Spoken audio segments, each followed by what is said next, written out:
focus on conversations because when I was growing up, I was always told, stop talking, get to work. And now I've come to realize that actually conversation is work, that we do things in conversation that allow us to work together.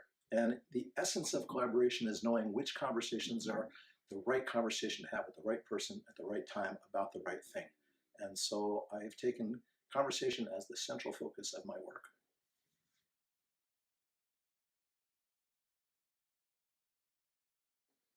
Well, collaborative conversations, in my mind, they constitute the minimum viable set of conversations that are required for a group of people, let's call them a team, to go through on their way to completing a set of work. Let's call that a project. So there are four of them.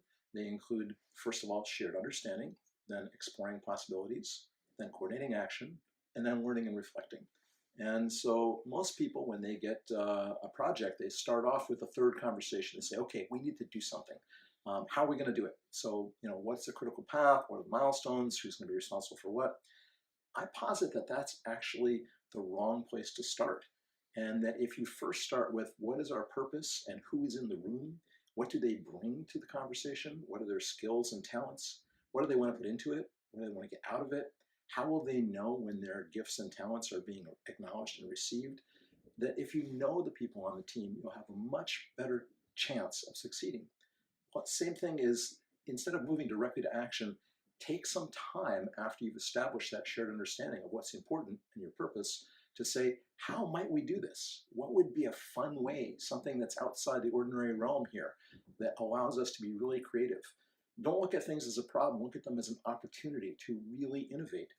And then after you've created a cloud of possibilities, choose the one that everyone agrees this stands the best chance of succeeding given our current constraints.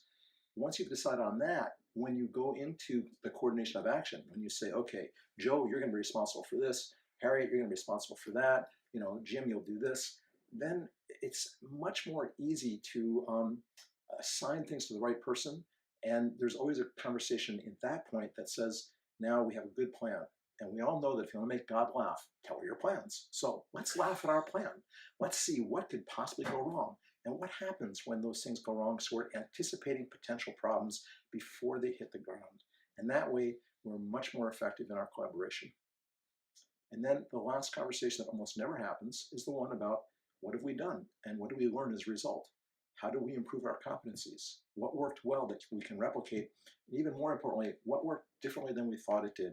And what did that teach us? So that when we go on to try something else together, we have a larger pool of shared understanding, a larger range of skills and talents to draw from, and we'll be more effective the next time we tackle a project.